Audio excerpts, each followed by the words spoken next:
So welcome to episode 24 of Level Up, 60 minutes of Q&A where your questions and votes really do drive the show. Wherever you're watching, if you click on a link in the chat and go over to Slido, that's really where you can vote up the questions that you would like answered the most.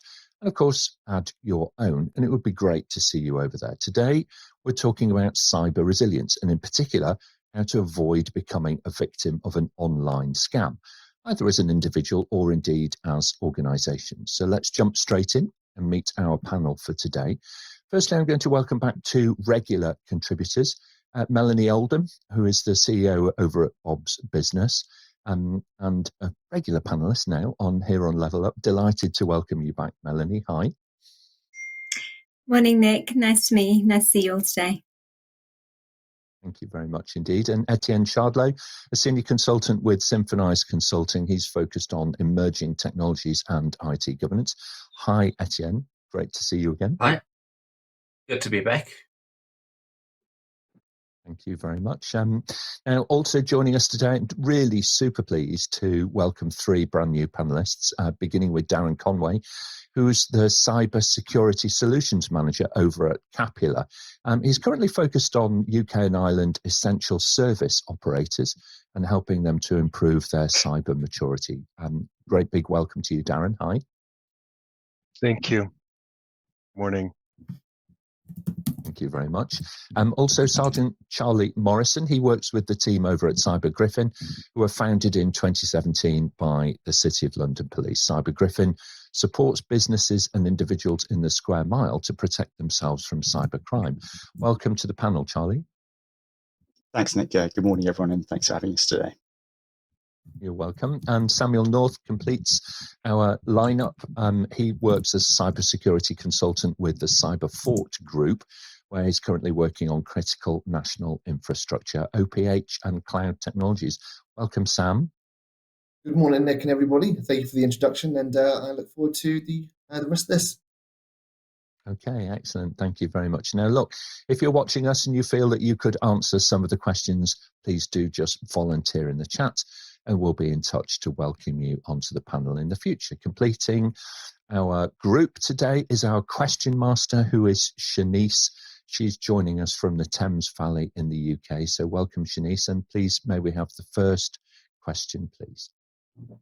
Hi, everyone. Yeah, we have a question from Hans in Utrecht, Netherlands. What is the best security framework to implement in a small to medium-sized business? Okay, so best could mean a number of things. Melanie, why don't you start us off, please?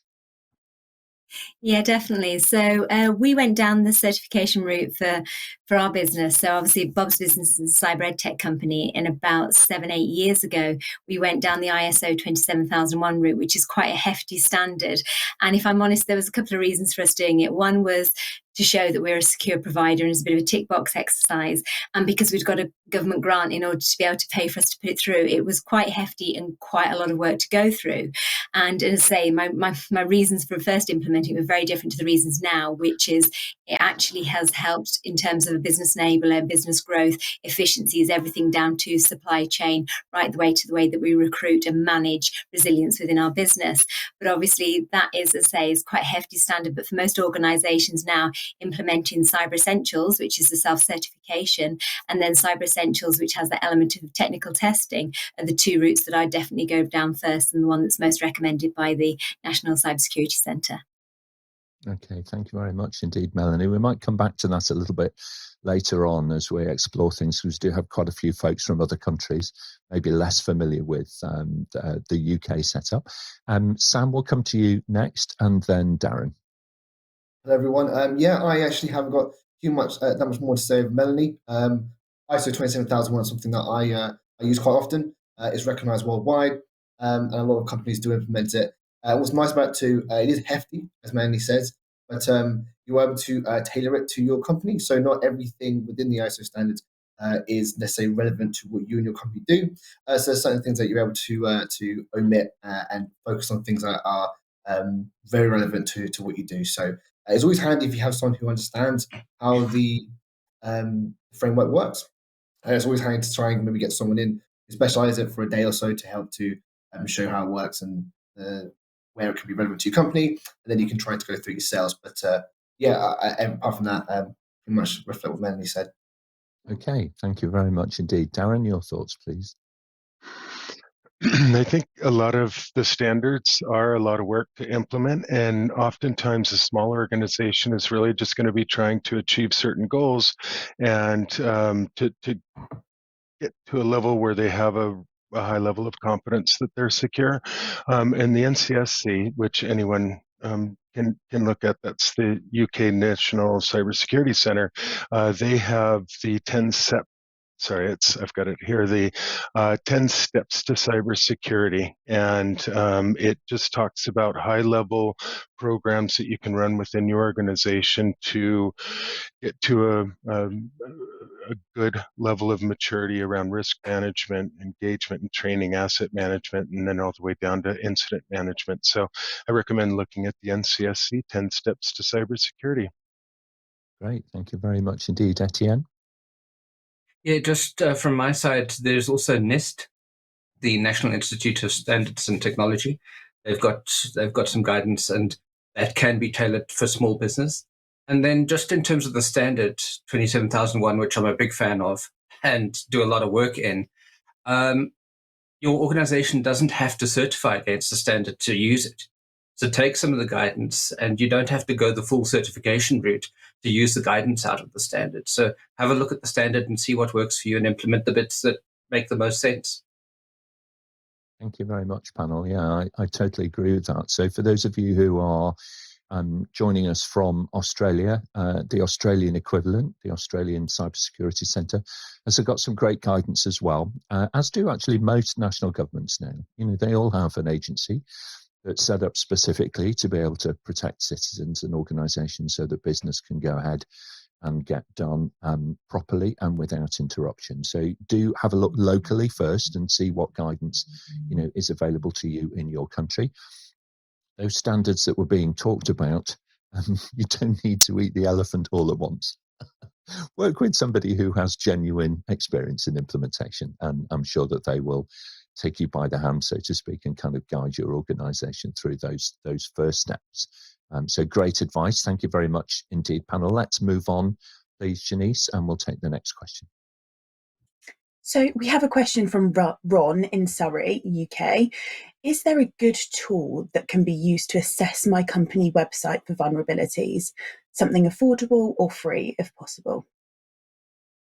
Okay, so some tools to assess a website for vulnerabilities. And I think initially what you might be looking at there really is thinking about working with your hosting provider. Now, if you've got your own website and you're running it on your own hardware, then it's a slightly different thing. But a great place to begin if you're a small business is to work with your hosting provider first.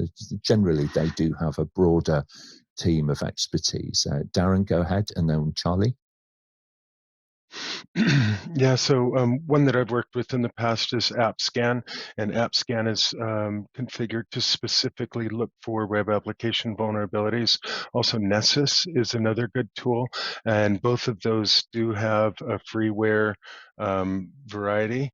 But ultimately, I do think that if you are hosting your application with a third party, you still need to be doing your own scans against that application. Recently, I was working with a supplier who had their entire environment ransomware crypto locker, and it came in through their hosted web application, and they weren't aware of the vulnerabilities on there. So it is still ideally a good practice to scan your web app, no matter who's hosting it. Good point. Thank you very much, Charlie. Yeah, across the country, policing is now set up what we call cyber resilience centres, CRCs. If you look at the Southeastern CRC, their website will contain the services they run, and I do believe they run a service that would assist you here. So if you get in contact with them, they may be able to assist you with some testing of that nature. So have a look on the web and get in touch with them. Yeah, thank you very much indeed. Great idea, and we'll put a link to that in the chat kind of for people afterwards. Sam, go ahead. Yeah, I just wanted to add slightly onto what Darren said there with Nessus too. So the question where I said it's something affordable or free. So I believe that Nessus has a either free trial or like a free light version of it, which gives you the opportunity to sort of test it and see what you think of it before you can go for the whole package, which is quite nice. Excellent. Well, we're all up for, a free trial. It's a great model, I think, these days to be able to understand, the scope and the, capability of a piece of software and so on. So really good. Thank you very much indeed, panel. Let's move on, please, Shanice. Next question.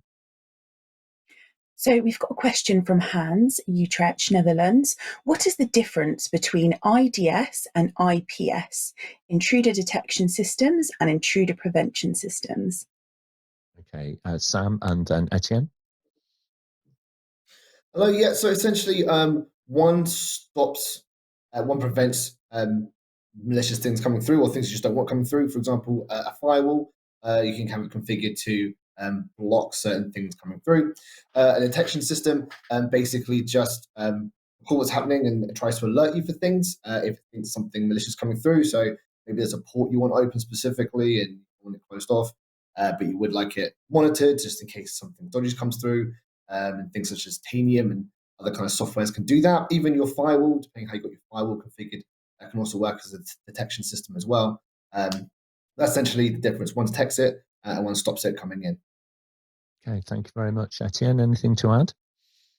Yeah, very similar. I always describe the difference between the two as the difference between burglar bars and an alarm system. The burglar bars prevent the person getting in, and the alarm system lets you know that they're trying to get in or that they've gotten in. So the one just notifies you that there's an issue, and the other helps to prevent the issue from occurring. Okay, thank you very much. Darren? For a lot of my customers, I work with critical national infrastructure in control networks, and one thing that they're really concerned about is availability, and so they won't use an intrusion protection system because that has the potential of impacting traffic. They want to know and get alerts from a system that there's a potential issue, but they don't want to take the risk associated with blocking that issue in case it's a false positive. So there are significant differences in the way they handle traffic and potential attacks. Interesting. Thank you, Melanie. It was just to add to that because nobody actually explained what they stood for. So it's an intrusion prevention system and an intrusion detection system. So just for anybody, me and my acronyms, just to explain what the two explanations of the two acronyms were. And that is really, really helpful because from an audio point of view, many folks are actually listening to the audio rather than actually watching. So that is actually very helpful. Thank you, Melanie. I really appreciate that. Really good point. Well made. Thank you. So Shanice, let's move on, please. I can see some new questions coming in. So let's pick up the pace, panel, if we can do. So we've got a question from Sean in Seattle, USA. Can the panel explain what a DOS, denial of service attack is, and how can one prevent this? Okay, Darren, go ahead, please, and then Melanie. A denial of service attack is really trying to impact the availability of your networks by sending oftentimes a massive amount of traffic to your network, or perhaps requesting a lot of traffic off of your network. And as it relates to stopping these, ultimately the attack is going to carry on until the attacker stops sending you this traffic, oftentimes from a distributed botnet, and you can work with your service provider to filter your traffic through their content delivery network or CDN, and they can then send you your clean traffic. It's a relatively expensive solution, or optionally, you wait for the attack to end. If they're sending more traffic than your interfaces can handle, there's not a lot you can do on your site. Okay, thank you, Melanie. What are your thoughts? Yeah, again, it's just about sort of pushing so much data at that website so that it falls over. So it's there with the intention to either stop the service of the website or to stop it preventing its normal day-to-day activities, whether that's taking payments or transactions. So it's designed to hurt or damage that company and that website.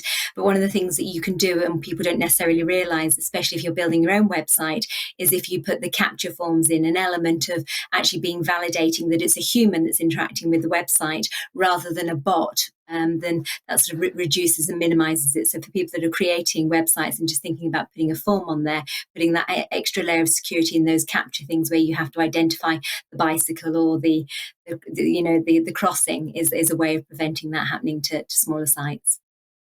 Yeah, I think that's a really good point, that, in the design of these systems, there's always a balance between, making them open and easy to use for people, and also managing the unintended consequence of making them too open, too easy to use. And, most folks, I think, who are genuinely interested in your product or service will, respond positively to, the simple kinds of technologies like, the capture, authentication type work and so on, and other technologies which are along the similar lines. Really good. Thank you very much. Let's move on, Shanice. I think we've dealt with denial of service pretty comprehensively. So we've got a question from Jeffrey, Amsterdam, Netherlands. Can the panel explain the difference between encryption and hashing? Okay, Etienne, go ahead, please. So encryption is really a two-way process, and data will be encrypted on one side, the sender's side, and then it'll be decrypted on the receiver's side, and there's a key that will allow the decryption on the other end. So the receiver needs to have the key to be able to basically unlock the box with the information in. Hashing is just a way of verifying that a file hasn't been altered or changed, or the data hasn't been altered in any way. So it really is a way of kind of stamping, certifying a file as being valid, genuine. And if that file has been altered in any way, the hash won't match the rest of the file, and you can see that something has been damaged, changed, altered. Okay, thank you. Charlie, what are your thoughts on encryption and hashing, and how are they used? Really just to agree with what's been said there, but yeah, hashing is irreversible in the sense that the purpose of doing it is you end up with a length of fixed code that cannot be reversed, whereas encryption, the aim is, as has been said, to be able to get sense out of it at the other end. So they serve different purposes in cryptography. Okay, thank you very much indeed. I'm learning a lot actually today. Darren, educate me a little further. Go ahead. But so there's three elements that are interesting. Security is where we use the encryption to make sure that nobody can access the payload. Integrity is where we're doing the hashing to make sure that what was transferred is what I received. And then there's certificates at another layer, which is non-reputability. And what that does is it makes me confident that the person or system that sent me that data is actually the valid sender. And so those are kind of the three elements that provide security in transmitting files. I think that's very helpful insight, because, for the non-specialist, who's trying to just run a business or, go about their daily life or protect their family and this kind of thing, the ability for us to trust different sites online, different providers, and recognize what is genuine from what is a sophisticated fake, is super important, because we can't live our lives, in constant, kind of fear of, doing something wrong all of the time. So it's a kind of balancing act all of the time, isn't it, to understand and be able to use the right kind of technology in the right circumstances with the right level of operational, reputational risk, I suppose, attached to them. So thank you very much indeed, really helpful. Shanice, let's move on. Next question. Wonderful. So we've got a question from Sean, Seattle, USA. Is there an assessment tool that can help us to ensure that we have correctly configured our network cybersecurity? There seems to be a lot of things that have to be done to ensure safety. Well, there certainly are, Sean. There's a whole variety of different, controls and ideas and frameworks and things that you need to be able to do to provide the right kind of level of security. Let me just kind of adapt that question a little bit for the panel. What are the kinds of tools, plural, that may be applied in these circumstances. Sam, kick us off with with at least one idea. So I don't know if there's a particular tool, or I've not come across a particular tool that's going to help you ensure you've correctly configured your network. Because obviously your network configuration is going to be very customized to what you and your organization do. So as Dan said before, he's got a high availability organization. So certain things wouldn't quite apply to someone who's got a very confidential server who doesn't want anyone to have any access to it. What you can do is you can get things like pen test companies to come in and to try to attack things or whatever you want them to do, really, and tell you these are the kind of holes you've got in your network, and then you can then decide if you want to put tools in place or amend it that way. So that's really all I've got as advice for this one, I think. Okay, thank you. I'll expand on that a little bit, panel. Do you think there's a role for the continued use of people like ethical hackers to be able to test out the various levels of security, whether it be network based or on servers and applications for organizations? What are your thoughts on that, Etienne? I think it's a good idea to use pen testers, to use certified ethical hackers, but always caution, make sure the ethical hacker that you hire is ethical, that they can be trusted. Always look for recommendations, speak to others who've used them, make sure you're not just trusting this test with anyone. Anyone finding these holes in your network, they might tell you about some holes and sell the information about your other holes to other people. So, good idea to make sure the person you hire, can be trusted. Yeah, most definitely. Melanie? With the procurement of any tools and any individuals is just, do your due diligence, make sure that they come as a referred entity, that they come with, references and experience, and that they're a reputable company, but also that element of making sure all it's doing is letting you know what your vulnerabilities and your risks are. Transparency of that will allow you then to work out what you need to fix versus what you feel is a risk that you're quite willing to accept. But it's always better to know than to not. But as I say, it's about making sure that whatever tools you pick, whatever individual that you actually do vet them. There are instances and cases where vulnerabilities have been found and the information has got to the wrong individuals and they've not been acted on. And one of the things you will find with the mindset of these people that find the problems is they want them to be fixed. And if they're not fixed quite quickly, then they will actually turn around and sort of make a casing point of you and turn around and show that vulnerability and expose that vulnerability. So it's just worthwhile being mindful that if any comms come in explaining you have vulnerabilities, to look into it as a matter of course before it escalates into something that you've not actioned, because a lot of sites hold a lot of our personal data, and it's about how do we protect the personal data of individuals and citizens. And so it's best to know that those vulnerabilities are there and to deal with them as and when they get identified. I totally agree with that. I think cyber is one of these areas that it moves at such a pace that it's really important to form a relationship with an organization that you can trust. If you're at the entry level, then consider using those free and trusted organizations like, Charlie was saying earlier on. Reach out to somebody who is a known and trusted organization locally in the first instance and build on there. If you're a little bit further on, then establish a relationship, with a commercial organization as a partner. A lot of the consultancies enjoy working with small businesses initially because they see them as, future growth and, larger customers in the future. So yeah, Melanie, go ahead and last thoughts before we move on. Just cybersecurity is all about trust. So therefore, going for somebody that you trust and you can recommend is always the way forward. And like the resilience centres were mentioned, also within the UK specifically and also overseas, there are clusters of cybersecurity companies. So it's about going to those and finding out. And as you say, more often than not, people are very willing and happy to give some free advice on the basis that forms a relationship that will lead to a commercial relationship. So yeah, definitely look locally, ask for recommendations, and you generally will be in safe hands.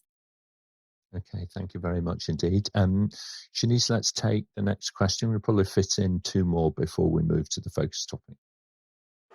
We've got a question from Romain, Paris, France. What is an MITM, a man in the middle attack? Okay, so Sam, let's start with you.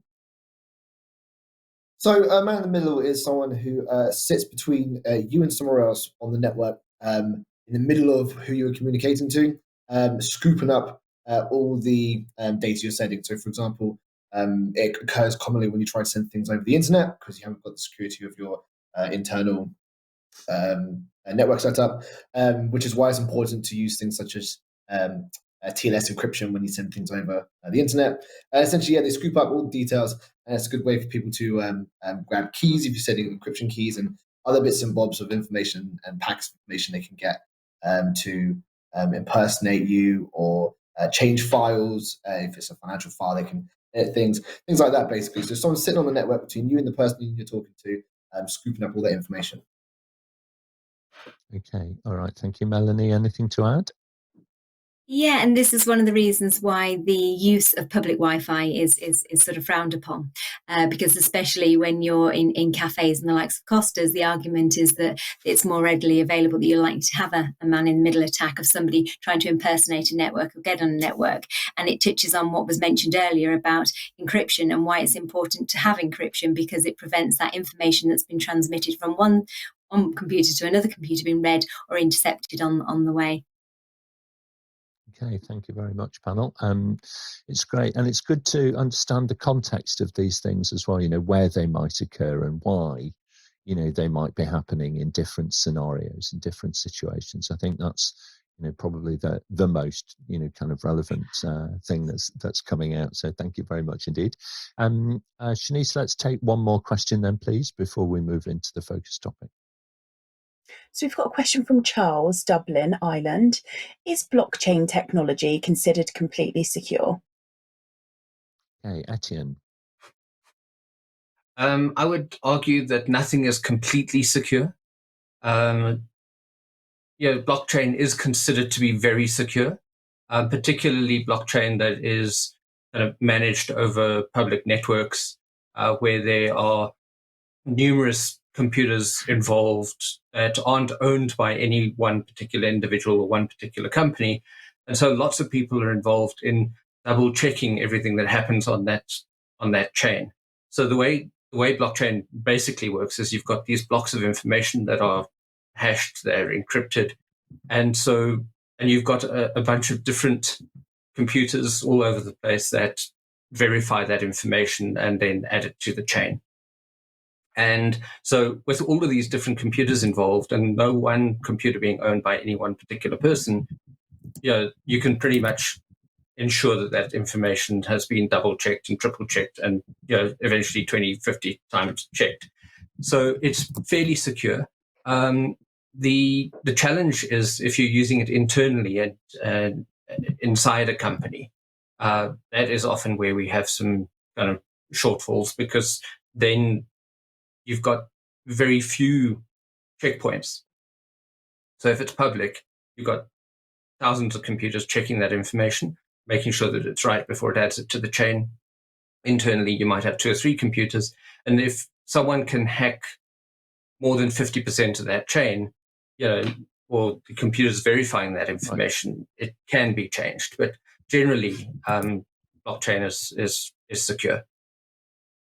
Okay, thank you very much. And I think they're always interesting questions when somebody says, what's the best tool? Or, is something completely, and so on and so on. It's kind of, always kind of pushes us a little bit. So there's clearly safety in numbers there when it comes to blockchain technologies. And I think, an interesting development really for us, as kind of non-specialists, I look forward to the point at which some of those more secure technologies are a little bit more widely adopted, if you like, particularly on those more kind of sensitive moments when you're trying to get something done and prove who you are online. I think it's going to be an increasing challenge for us all in the future. So very good. Thank you very much indeed, panel. Okay, so we're going to change gears now a little bit and move into a conversation with Charlie Morrison. I'm going to invite to join me on our focus topic. If you're in Slido just right now, then just go over and click on the little focus topic tab so that you can add your questions in for Charlie and the rest of the panel. So Charlie, if I may, let's start with just fleshing out a bit more of an understanding about the harm that can be generated by online scams, because the word scam itself sort of almost sounds trivial in some respects, but the impact that online fraud can create can really make a difference on victims' lives. So could you expand on that a little bit for us? Yeah, sure. So taking the broader view for a second, if we go back years in cybercrime, at the start of, if we take it to mean hacking, for example, it was the preserve of a technically gifted few.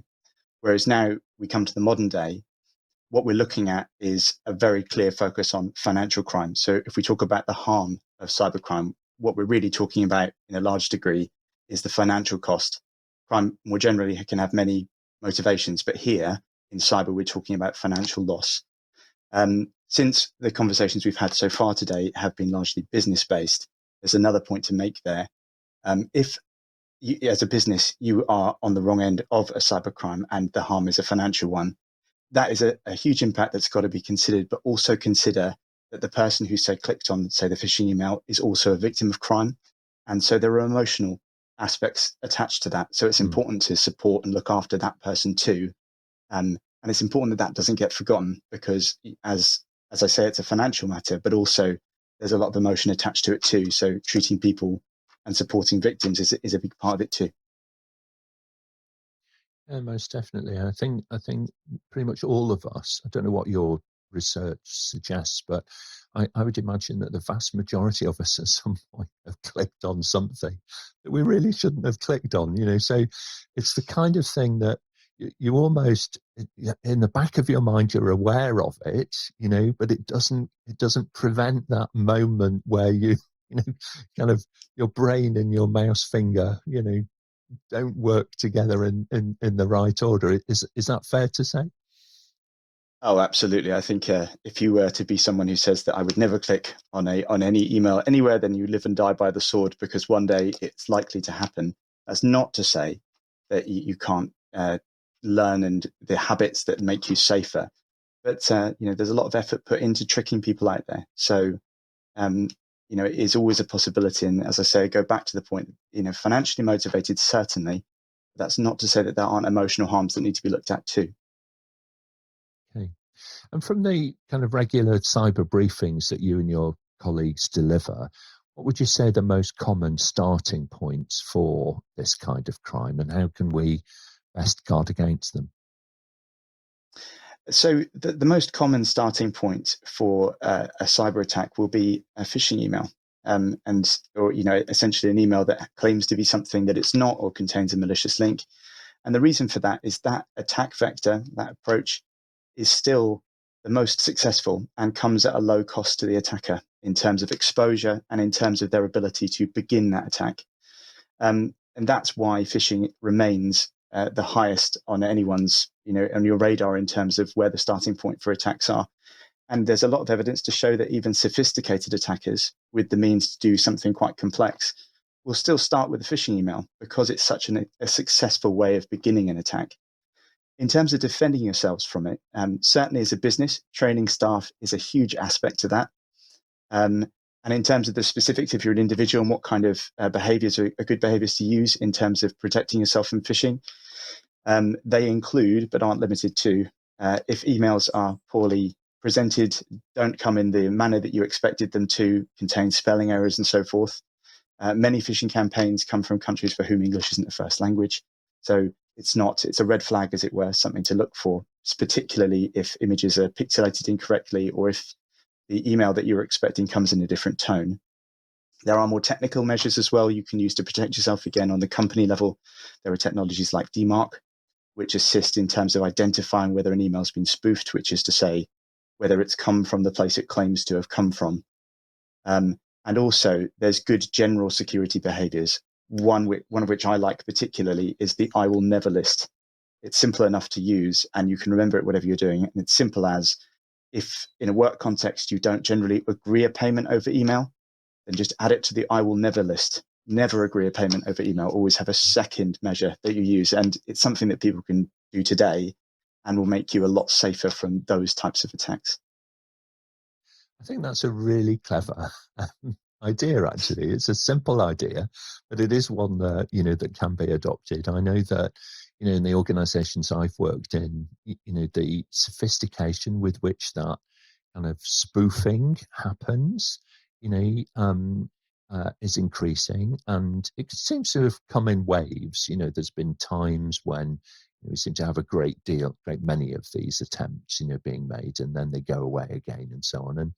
But for those of us whose email address exists externally to the organization, it can be, a bit of a challenge. So I really do like that idea of having an I will never ... kind of list, and putting some of these things underneath.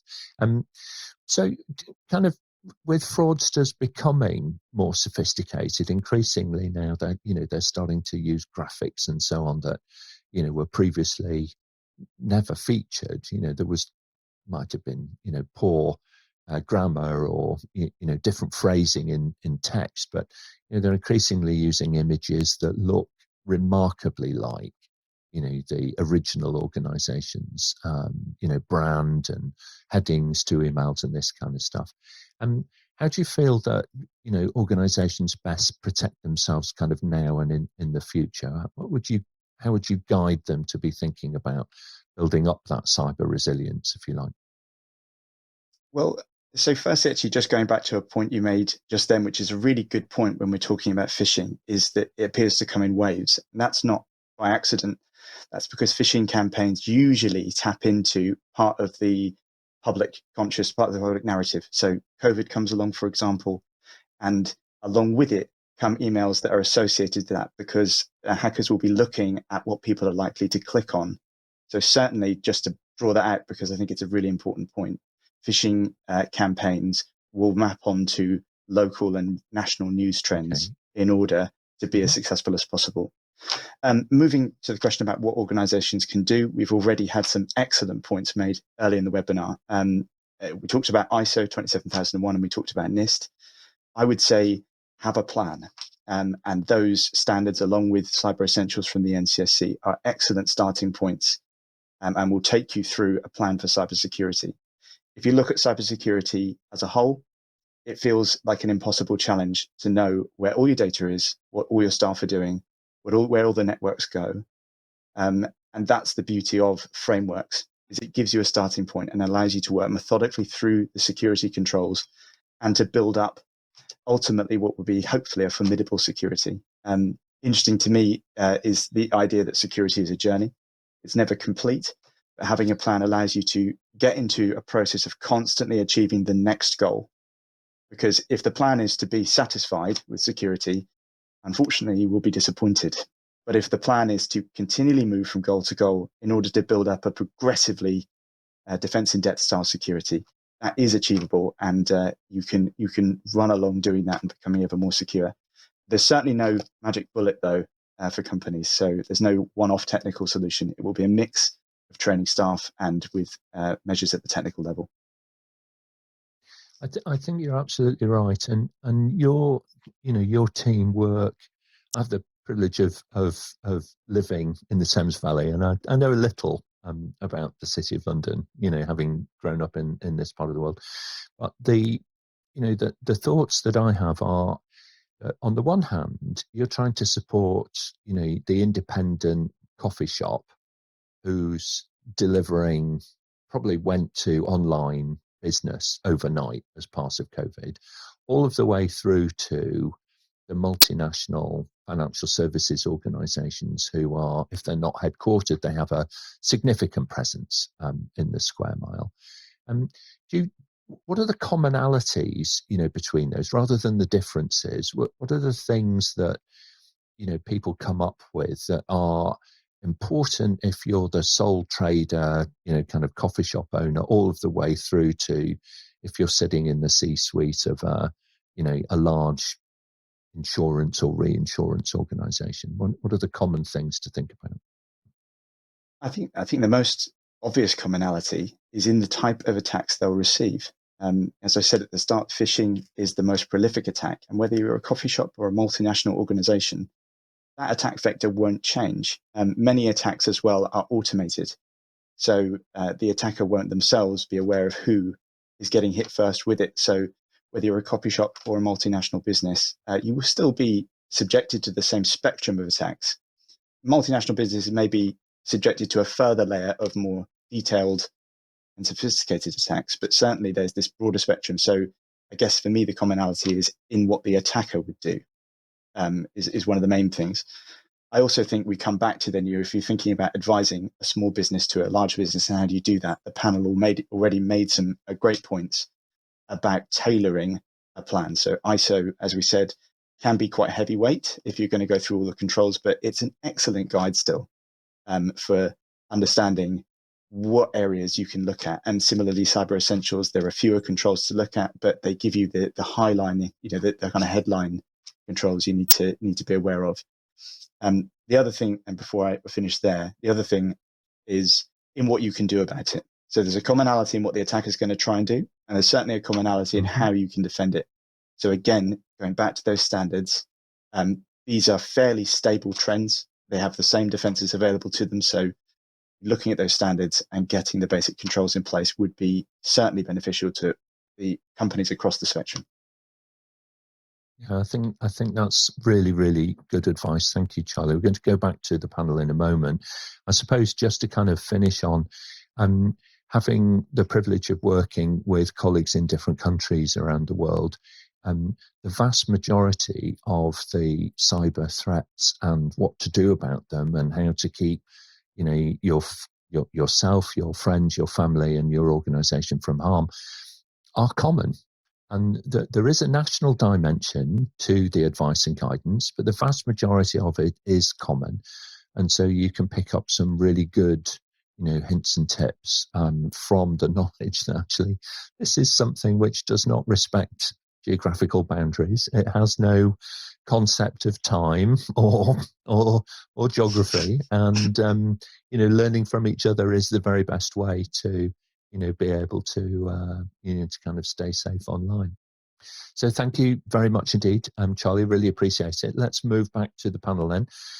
We'll take some questions from the focus topic deck, if we may do. Please, Shanice, let's start off with the first question, please. We've got a question from Charles, Dublin, Ireland. Is a password management tool a good idea or bad idea? For example, the password manager on my phone. Okay, Darren, and then Charlie. Without question.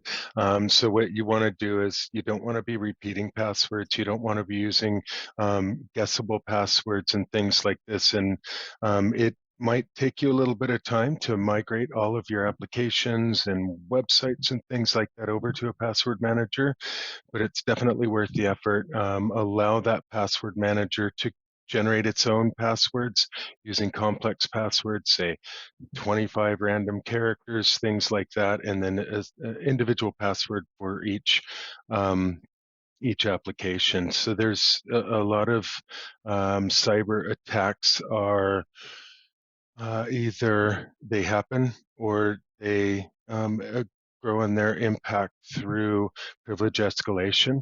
And if folks are using default passwords or insecure passwords or reusing passwords, it gives the attacker a lot more opportunity to not only get into your environment, but then once they're into your environment, start moving laterally and broaden the scope of their attack. Okay, thank you very much indeed. Charlie? Absolutely, I agree with Darren. I think it's important to know that the average person today has over 100 passwords to remember. Each of those passwords has to be a certain level of complexity. The NCSC's advice is 3 random words to give you an idea of the length of password we're talking about here. And I personally don't have the memory to manage that number of passwords effectively. So a password manager is an excellent way of making sure that you have you're not reusing passwords, and you're not using passwords that are low on the simplicity aspect. Do remember though, your password manager will have a master password. So that one is one you have to remember, and if you're not using some biometric, so that one has to be something long and memorable to you. Yeah, thank you very much. Really good advice. Melanie, last thoughts on this before we move on? Yeah, absolutely. Just to echo what Charlie said then, I think I've got over sort of 350 passwords for online accounts, and our families and our kids are just going to have more and more and more. And the point you touched on, Nick, is that this is a problem that affects all of us, and it's about us talking about how we manage it and how we work with it. We are humans at the end of the day. That's the commonality between all these attacks, that they're attacking and playing on us. We are creatures of habit, so we tend to use the same passwords over and over again, and we know that makes us vulnerable. So password managers allow us to create unique ones. They allow us not to have that memory. But going back to Charlie's point, the one that resets all your password, particularly which tends to be your email, is the one that has to be memorable, and it has to be long, and it needs to be complex.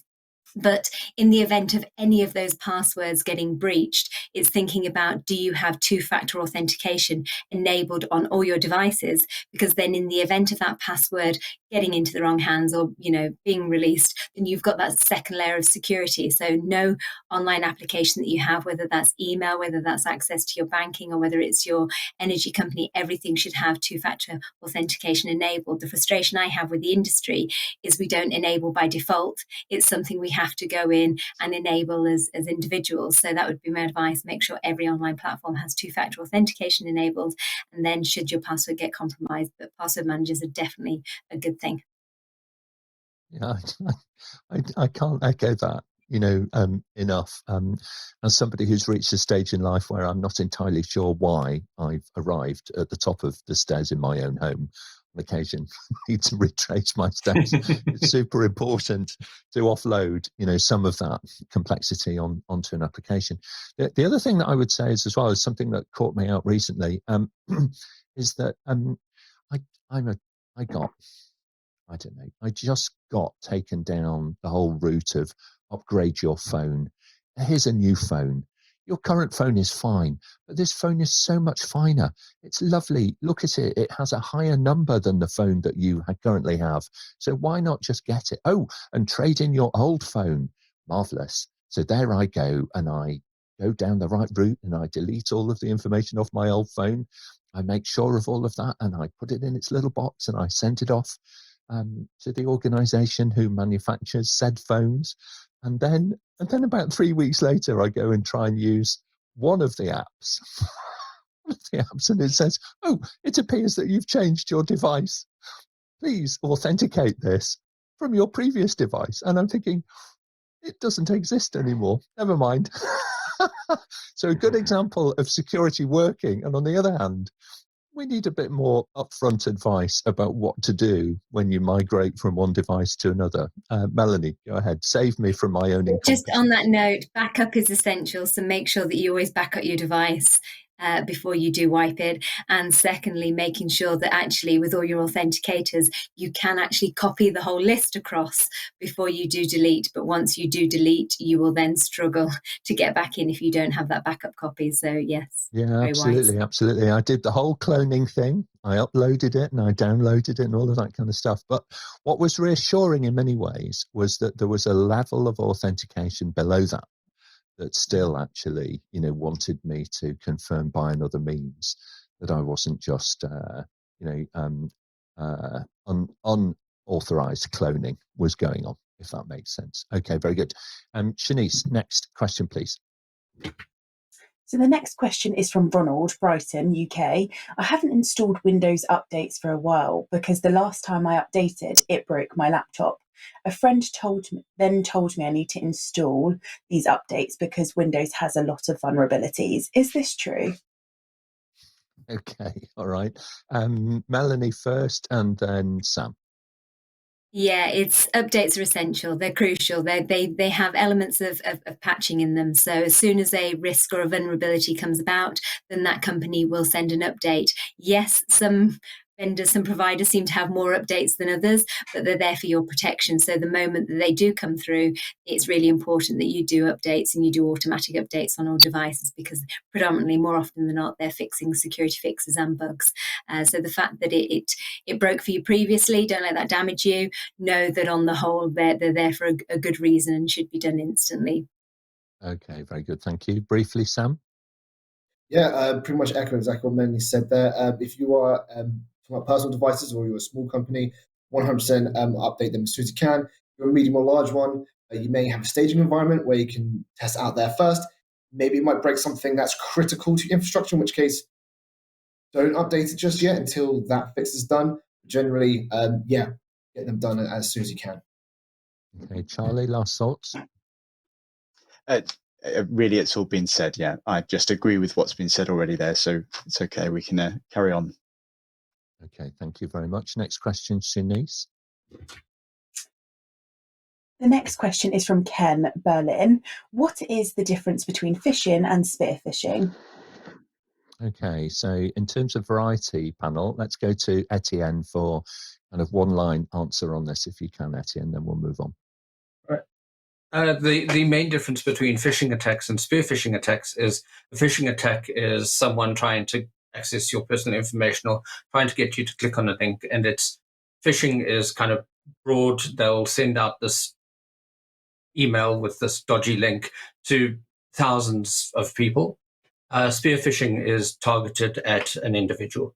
Right. What's interesting is there's also a term called whaling, which is for kind of high net worth or kind of very influential, very powerful people within a company or whatever. So, okay. All right, thank you very much. It's helpful, I think, to recognise these terms and to understand what the differences might be as we kind of try and raise awareness around our organisation.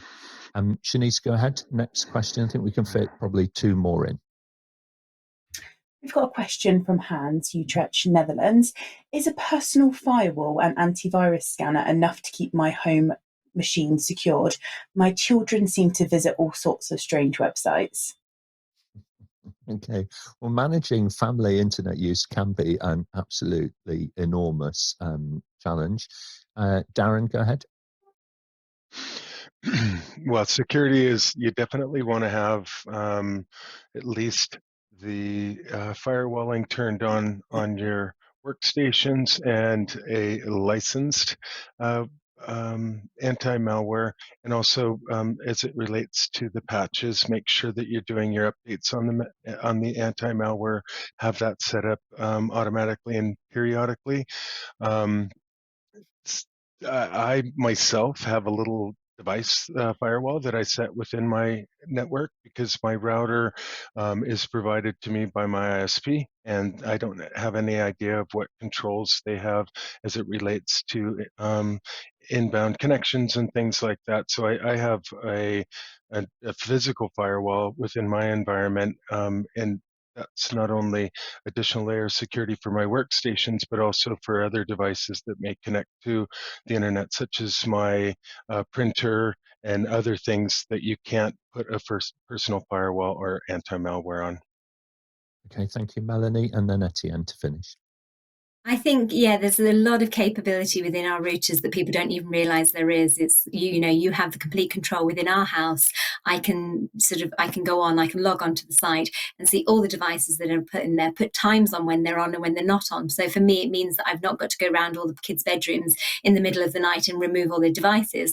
I can literally put a curfew on so that it switches it off and switches it on. Also, so that I can block certain sites depending on which devices are attached. So I can put age limits on my kids, my husband, if I likes devices, so that they can't be looking at appropriate content that isn't appropriate. So there's a lot more capability, but also the ability to change the password to your router so you know who's logging on, who's not logging on. And more often than not, people tend to leave those as default. So it's a website with security controls that are really easy on the whole to look at. More often than not, we just don't have the time or inclination to do it. But it takes a lot of stresses away from in my house, knowing that my kids aren't looking at things that I wouldn't want them to, and up in the middle of the night when they should be sleeping. Thank you very much. Etienne, final word? Personal firewalls and antivirus, I would say, is essential.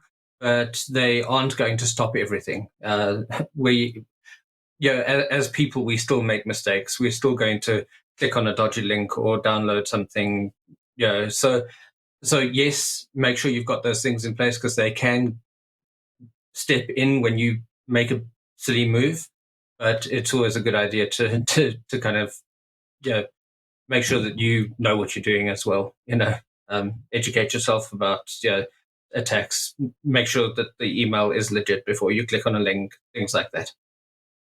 Yeah, absolutely right. The only other thing that I would add is to consider the use of VPN software nowadays and services, because these do provide a whole range of benefits to not just your day job, not just your professional life, but also in your use of technology in your personal life as well. And there's that's probably worth actually a focus topic in the future about how to use and how to select and how to use and how to configure VPNs to help provide an extra layer of protection. Well, look, really good job, panel. We've had some quite technical actually questions today. I've learned some 3-letter and 4-letter acronyms that I didn't really understand previously. So thank you very much for your the tour of the cyber vocabulary. We've kind of gone pretty much from all the way from A through to Z, as our colleagues in the US would say. So I just want to come round the panel really and ask for your closing thoughts on cyber resilience and on, trying to avoid becoming a victim of online fraud. And Charlie, if I may start with you, and then we'll go to Melanie. Well, I think I'm bound to say, please engage with your local police force wherever you are in the world. We are interested in being there if you are the victim of a cybercrime. So please do be in contact. And in terms of broader advice, I think it's as simple as to say, don't ignore this issue. Certainly begin having a plan to it, and definitely look at some of those standards that we mentioned earlier on. Thank you very much indeed. Melanie, and then Sam. Yes, so for me, it's all about communication. We touched on there about the family. Talk to them, talk to your kids. What does feel right? What doesn't feel wrong? And have those conversations in the family, because they're as appropriate in the home environment as they are in the work environment. So having those conversations, how we protect ourselves individually, is really, really important. And understanding that actually we're all humans powered by emotion, and we're not stupid. We just tend to do things that have that attraction, that have that emotional connection. So just think before you click, or think before you do anything. Take that pause, take that moment. We live busy lives, and if we can take that pause, we're less likely to click on that link that potentially is slightly dubious. Thank you very much indeed, Sam, and then Darren.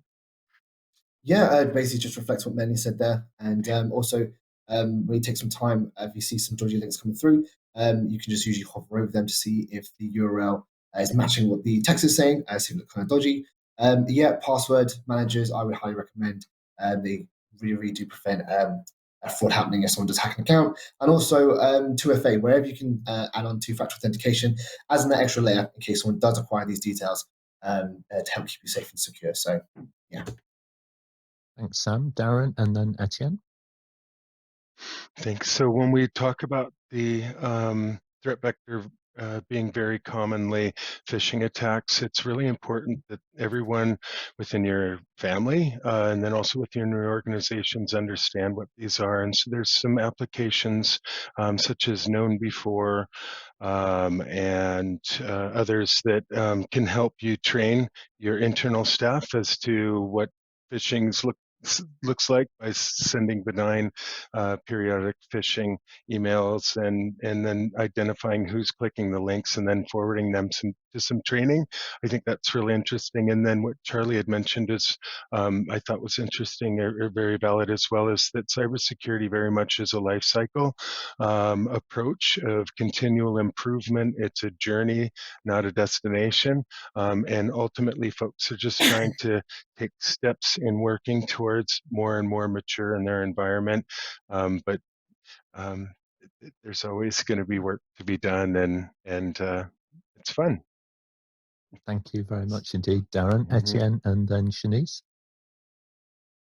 Yeah, for me, I think I always take a risk-based approach to these things, and you can't do anything about stuff that you're not aware of. So develop your own awareness, develop awareness in your family, develop awareness in the workplace.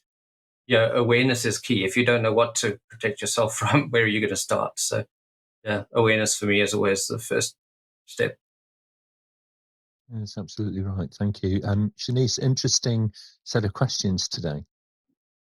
Yeah, definitely. I feel that I've taken so much away from this panel discussion. So thank you, panelists. It's been really great.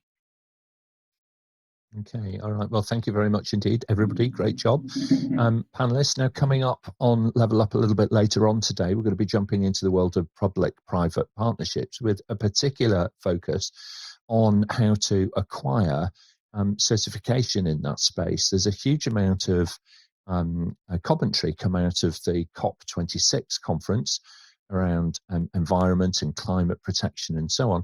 And there are funds available, of course, to improve critical national infrastructure of all kinds across the planet.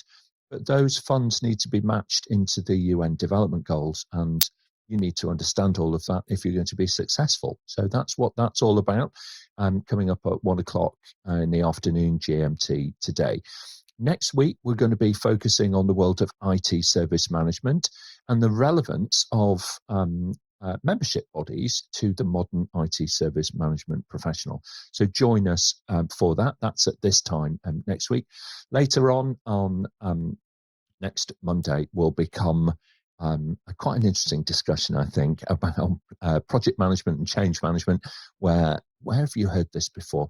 My project is so political. And then you can fill in the rest of that sentence. So we'll be talking all about the politics of projects, how to go about navigating your way through them, and how best to bring them under control and deliver on time and on budget the benefits that you have set out to achieve. So thanks very much indeed, everybody. If you want to join us on a future show, please do register, and we'll send you a little link to provide a personal summary of the shows coming up straight into your inbox. Thanks very much indeed. Take care. We'll speak soon. Bye-bye now.